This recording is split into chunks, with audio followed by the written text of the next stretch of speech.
Hello, folks. Welcome to the intro episode of TD Talks. I'm TD, and I'm here to talk. Every day as a wealth management advisor, I share my market commentary with the folks I'm meeting with, and pretty consistently have people say, TD, we wish we could get this more often. TD, we wish we could get your market commentary more often because we leave these discussions with more confidence and clarity than we come into them with. We just wish we could get it more often. And look, I've tried the market commentary email blasts and social media posts. I just feel like in today's world, people don't have time to sit and read long form market commentary. They're busy. Frankly, I'm busy with two babies under two at home. I don't have a ton of excess time to write market commentary outside of what I do here all day, every day. And it's not even really the babies. It's not even really the babies. It's the labradoodles. Oh, yeah, it's the labradoodles.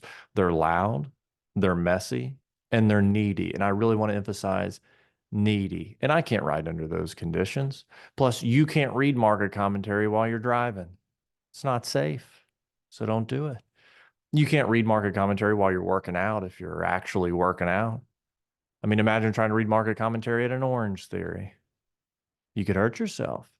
So I thought putting my market commentary out on a centralized platform where people can tap in and listen at their own convenience, like Apple Podcasts, Spotify, YouTube, doing it at their own convenience, that would be ideal. Plus, I can hop in here, record it, throw it out there, let folks listen. They can listen in the background while they're driving to work, over their lunch break, on their drive home, while they're walking their dog, or while they're walking their cat. Saw that the other day. You don't see it that often, but everybody can tap in and listen at their own convenience. Now, everything I share here on TD Talks is strictly meant to be informational, educational, conversational. It's not intended to be investment advice. So don't take it that way. If you are looking for investment advice, you can reach out, we'll sit down and we'll talk. If you're looking for blanketed investment advice, which I don't believe in, by the way, but if that's what you're looking for, there are plenty of places you can go find that. It just won't be here. Also, everything I share here is strictly reflective of me and myself and my own free thoughts and opinions. It's not reflective of any other organization or entity. Now, since this is the intro episode, I thought it'd be good to share a little bit about, my background, my story, so that listeners kind of understand my frame of reference, where I'm coming from when I'm talking about market commentary or what's going on with the Fed or financial planning tips, or how political decisions are affecting markets. You can kind of understand my frame of reference. So first and foremost, I'll get this out of the way.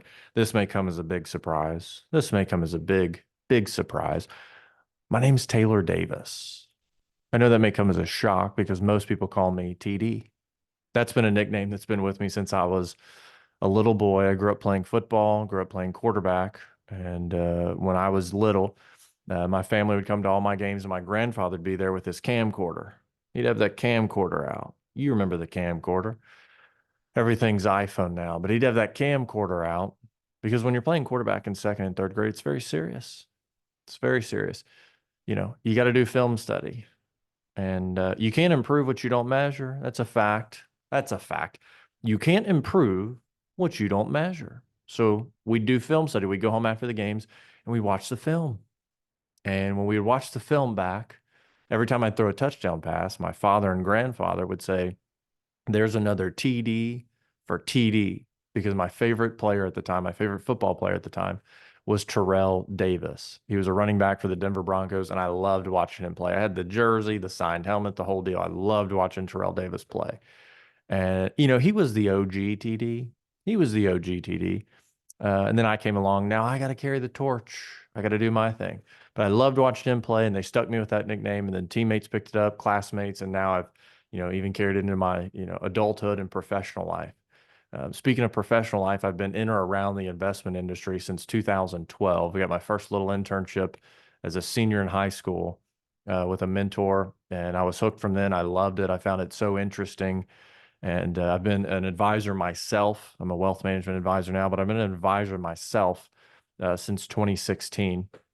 And I'm the founder of the Iron Guide Group at Meridian Wealth Management. We're a fee-only fiduciary RIA, registered investment advisor. So we're a fee-only fiduciary RIA, which is the ideal way to do business, in my opinion.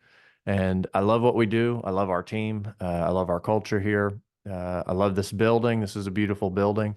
And I love the people that we work with, the families that we serve. I love how markets are always changing and shifting. It's always a challenge. I love the different personality types that we work with all across the country. And so I wake up every day, just jump out of bed, ready to go because I love what we do. And it's so much fun. Personally, I'm a husband, my wife, Alex.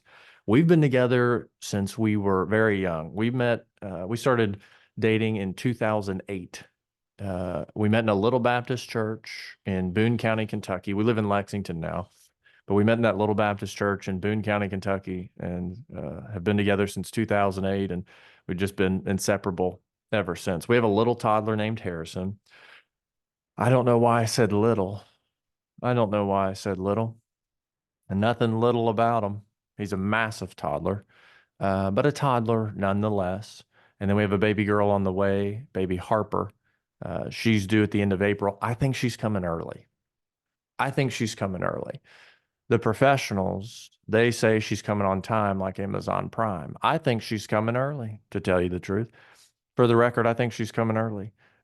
We'll see what happens. Uh, you know, I'll stay in my lane though. They're probably right, but maybe I am. You never know. I'm also an author. I'm the author of the book Parable for the Republic. It was published by TBN, Trinity Broadcast Network, and their publishing arm, Trilogy Publishing, in June of 2024. It sold out on Amazon on release day. How else does that happen for an everyday guy from Lexington, Kentucky to write a book that sells out on Amazon on release day? Because that's just the way God works. I don't have some secret sauce and some, amazing intellectual property. All I did, I was studying scripture. I was studying Jesus teaching the parable of talents to the disciples in the Gospel of Matthew.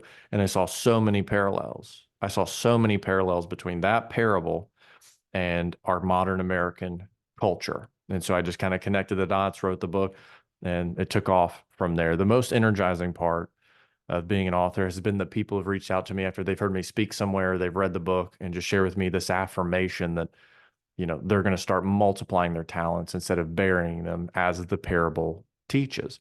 And so that's been an amazing experience. I love the writing experience. I had really good teachers growing up who just encouraged me to be creative.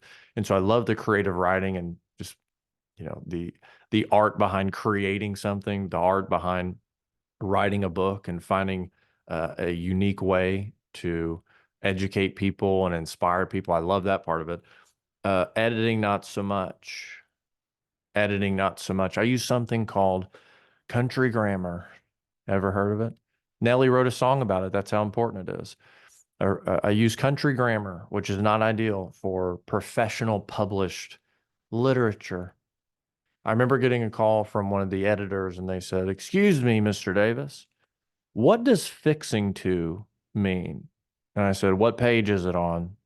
And they told me. I pulled it up on my computer. I said, "Oh, fixing to something means like you're going to do something." They said, "Well, why didn't you just say going to?" And I said, "Because that's how I talk. It's called country grammar. Look it up." They're from California. They're well-meaning people. They're wonderful people, but they just didn't get it. So they said, "Well, we'll help clean this up." I said, "Wonderful. That's what you're here for." And I'm glad I've got you on my team. So they helped me clean it up through the editing process and make it into a good book, a good enough book. It's had an amazing impact. Um, if you want to get consistent updates of when I post the Market Commentary podcast, just you can click subscribe on Apple Podcasts, on Spotify, and then also on YouTube. I'll post the video and audio on YouTube as well. And then if you want to follow me on social media, you can always find me on Facebook, Instagram, TikTok, Twitter, or X, or whatever we're calling it this year. Could change next year, but as of the day of recording this, X. My username is always at JTayDavis, JTayDavis. I'll post some of the clips there here from the Market Commentary podcast. So today is April 2nd, 2025. It's Tariff Day. Tariff Day. I'm calling it T-Day.